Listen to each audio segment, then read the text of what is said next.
Pagi Bapak Ibu, adapun pertemuan kita pada hari ini yaitu tentang rapat penyusunan maklumat pelayanan kepala sekolah. Adapun kita buat rapat ini yaitu sesuai dengan tugas dan tanggung jawab kepala sekolah yang akan diekspos oleh pimpinan kita nanti. Sebelumnya kami bacakan dulu visi dan misi sekolah kita, yaitu sesuai dengan hasil rapat kita di waktu yang lalu. Visi sekolah kita adalah terwujudnya potensi peserta didik yang berkarakter dan berbudaya lingkungan. Misi menumbuhkan potensi siswa secara maksimal, menumbuhkan potensi setiap peserta didik untuk mengikuti lomba-lomba, menumbuhkan potensi setiap peserta didik dengan mengikutkan les ekstrakurikuler gratis, melaksanakan bimbingan kerohanian terhadap ajaran agama yang dianut seluruh warga sekolah, membiasakan warga sekolah untuk peduli pada diri sendiri, orang lain, dan lingkungan bagi seluruh warga sekolah, menyelenggarakan pendidikan pengajaran yang berpusat pada peserta didik dan pembimbingan yang ramah anak, membudayakan hidup bersih, disiplin, tertib, dan santun dalam suasana kekeluargaan bagi seluruh warga sekolah. Maklumat pelayanan sekolah adalah tertulis, yaitu berisi komitmen dan janji dari pihak sekolah kepada masyarakat, siswa, serta orang tua. Adapun tugas yang kami buat di sini sebagai maklumat kepala sekolah yaitu 1. Tentang jenis layanan, yaitu pendaftaran siswa baru, pengurusan surat keterangan, konseling, layanan perpustakaan, informasi akademik, kemudian hak dan kewajiban setiap siswa dan orang tua berhak mendapat pelayanan yang baik, kemudian kewajiban mematuhi peraturan sekolah. 3. Mekanisme pengaduan. Cara menyampaikan saran, kritik, atau keluhan terkait pelayanan sekolah ini adalah kita laksanakan secara transparan yang mendukung bagaimana keterkaitan lingkungan belajar anak didik kita yang aman dan nyaman. Kemudian data peserta didik, bahwa jumlah peserta didik pada tahun 2025-2026 sebanyak 321 orang. Jumlah guru dan tenaga kependidikan sebanyak 29 orang. Kemudian pengelolaan administrasi terkait dengan kelancaran kegiatan belajar mengajar serta pelayanan peserta didik, tenaga pendidik, orang tua, dan masyarakat. Pengelolaan BOS dilaksanakan dengan transparansi sesuai dengan petunjuk penggunaan dana BOS setiap tahunnya. Sarana dan prasarana, adanya perencanaan dan pengadaan sarana dan prasarana sesuai kebutuhan sekolah, misalnya pengadaan kursi ataupun meja yang dianggarkan dari dana BOS. Kemudian pemeliharaan dan perawatan secara berkala dilaksanakan setiap semester jika ada sarana dan prasarana yang perlu diganti. Penggunaan sarana dan prasarana secara teratur dalam menggunakan inventaris sekolah. Digitalisasi administrasi sekolah. Penerapan digitalisasi administrasi dilakukan melalui penggunaan aplikasi Dapodik, penyimpanan dokumen, pemanfaatan surat menyurat, penggunaan media komunikasi digital. Kemudian digitalisasi pembelajaran. Pada proses pembelajaran, guru memanfaatkan teknologi digital. Apalagi pada saat ini adanya PID di setiap sekolah. Guru harus mampu memanfaatkan digitalisasi tersebut pada waktu pembelajaran di ruang kelas ataupun di luar ruang kelas. Peningkatan kompetensi digitalisasi guru. Sekolah mendorong mengikuti pelatihan penguatan, mengembangkan bahan ajar, menggunakan aplikasi, meningkatkan kemampuan literasi digital, serta mengikuti MGMP. Implementasi digitalisasi sekolah.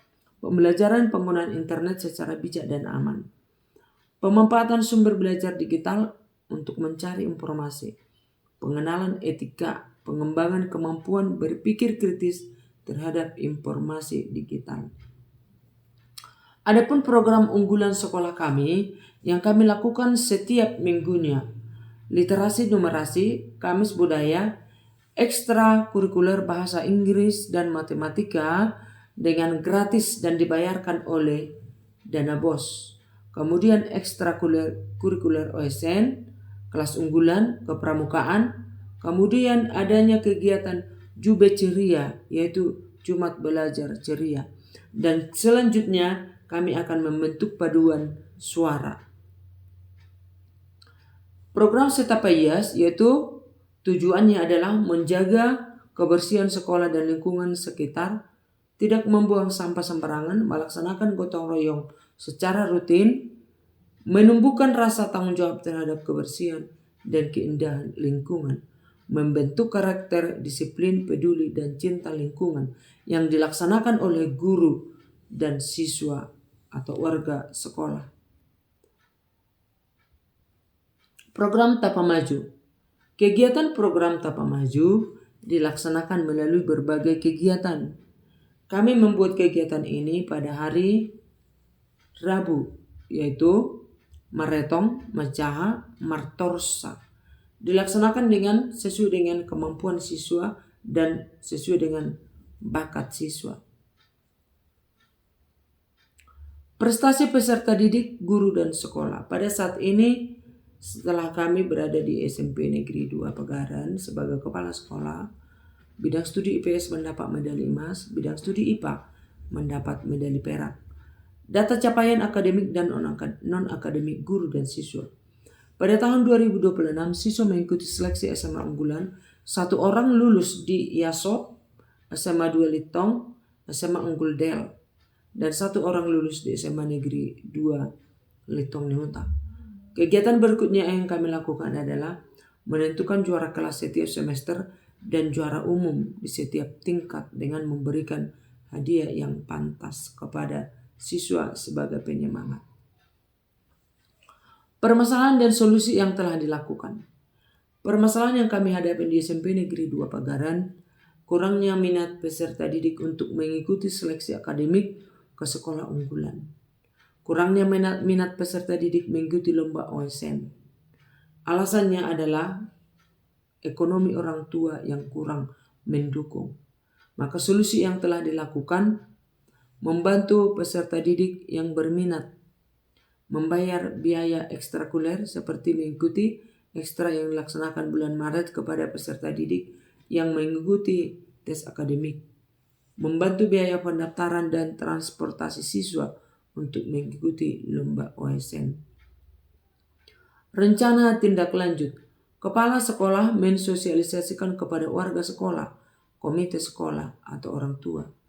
Kepala sekolah menyesuaikan program kerja dengan nilai-nilai yang telah direncanakan di dalam maklumat kepala sekolah. Menyesuaikan program kerja sesuai dengan kurikulum dan kesiswaan. Kemudian, implementasi kegiatan dilakukan rutinitas yang tertuang dalam maklumat dan media informasi, yaitu memasang visi misi sekolah di tempat strategis seperti di kantor dan ruang guru. Kepala sekolah melakukan evaluasi monitoring sesuai dengan jadwal yang sudah disepakati melalui rapat dewan guru. Tindak lanjut. Jika ada temuan masalah dari hasil evaluasi, merevisi program jika ditemukan poin dari maklumat yang kurang relevan atau belum tercapai secara maksimal. Kemudian fokus pada pelayanan publik dan peningkatan mutu akademik, target guru, siswa, orang tua, atau masyarakat. Evaluasi dan capaian. Adanya kompetensi manajerial yaitu menyusun RKT dan RKJM, pengelolaan KTK, pengelolaan sarana prasarana dalam kompetensi supervisi yaitu akademik dan tindak lanjut, membuat jadwal pelaksanaan supervisi ke dalam kelas. Kompetensi kewirausahaan, menciptakan program baru yang mendukung kemajuan sekolah dan pengembangan sekolah jika ada yang berkaitan dengan penambahan kegiatan di sekolah yang mendukung tentang kewirausahaan. Kompetensi kepribadian, menjadi teladan bagi warga sekolah, disiplin dan memiliki komitmen yang tinggi, mampu mengambil keputusan secara bijak. Yang keempat yaitu kompetensi kepribadian. Kelima, kompetensi sosial. Menjalin hubungan yang harmonis dengan warga sekolah, komite sekolah, dan masyarakat, serta mampu bekerja sama dengan pihak luar seperti dinas terkait. Demikianlah paparan kami tentang maklumat kepala sekolah. Sekian dan terima kasih.